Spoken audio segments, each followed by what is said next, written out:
Please subscribe to this channel for more videos related to Catholic Christian teaching.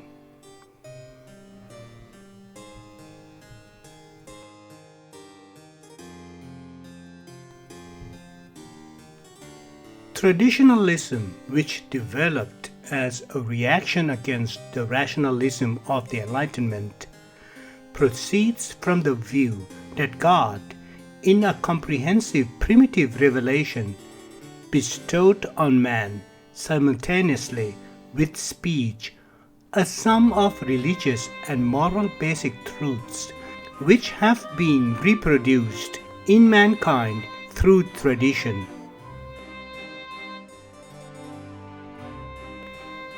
Traditionalism teaches that general reason or common sense guarantees the unfalsified transference of the original heritage of the revelation. The individual receives it through oral teaching. Reason cannot achieve by itself the knowledge of the existence of God. The knowledge of God is, like every religious and moral knowledge, a knowledge of faith, God being transmitted or believed.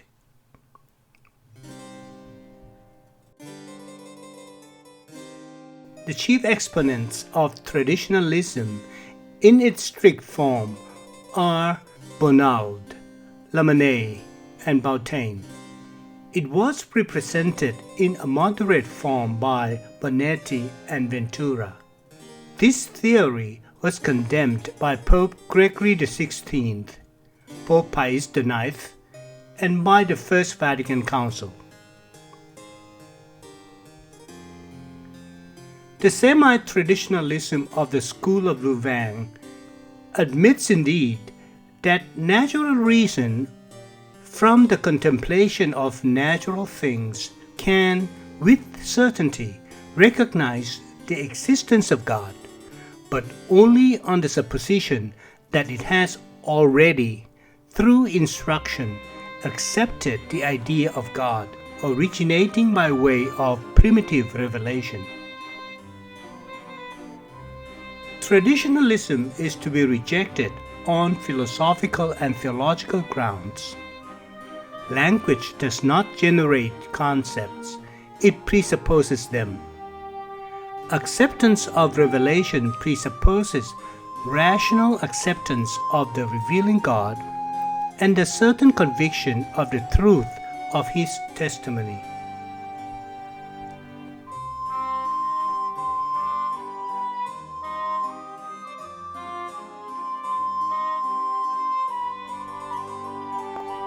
The systems of agnosticism, skepticism, and Kantian criticism deny the certain knowability and demonstrability of the existence of God, but can be associated with belief in a divine being. They are based on one principle: we do not know and we shall not know. Negative atheism is inculpable ignorance regarding the existence of God. Positive atheism, as in materialism and pantheism, directly denies the existence of a supernatural, personal divine being. It was condemned by the First Vatican Council. As far as the possibility of atheism is concerned, it cannot be denied that there are atheistic doctrinal systems, as in materialism and pantheism, and practical atheists, that is, people who live as if there were no God. The possibility that there are also subjectively convinced theoretical atheists is founded in the spiritual and moral weakness of man, and on the fact that the proofs of God are not immediately but only indirectly evident. But as the knowledge of God can easily be gained from contemplation of nature and the life of the soul, it will not be possible to adhere permanently to an honest and positive conviction of the non-existence of God. An inculpable and invincible ignorance regarding the existence of God is not possible for a long time in a normal, grown-up person. In view of the facility of the natural knowledge of God attested in sacred scripture and tradition, there is no excuse for them.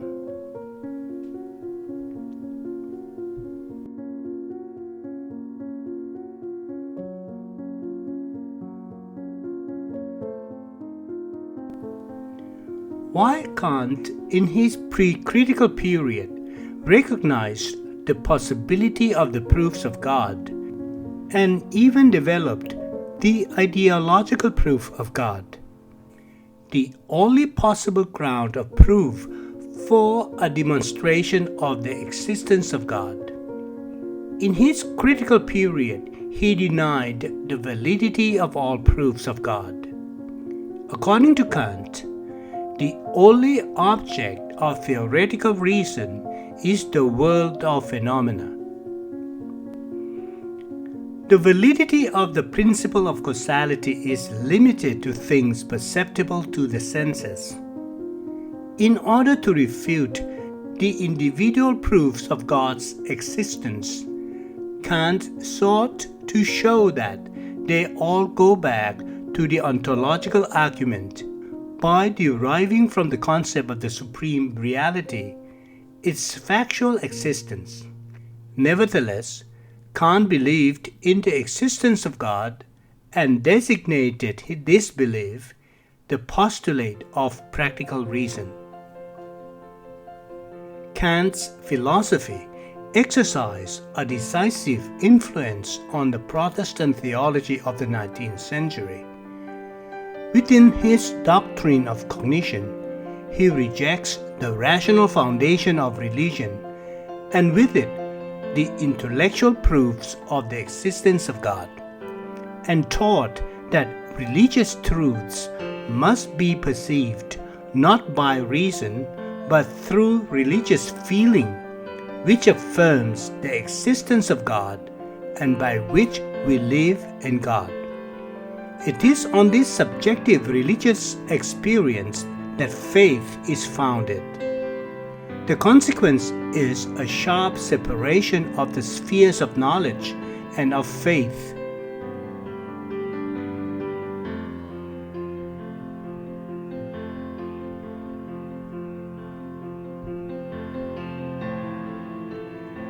The epistemological basis of modernism is agnosticism, according to which human rational cognition is limited to the world of experience.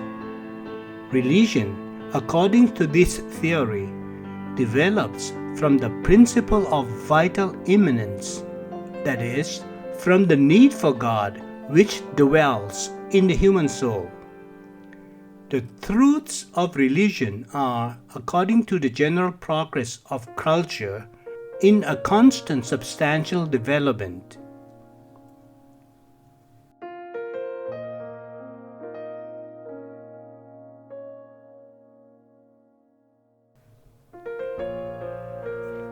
Please go to YouTube Retirement Mentality channel, playlist Dogma on God, for the complete series of these materials.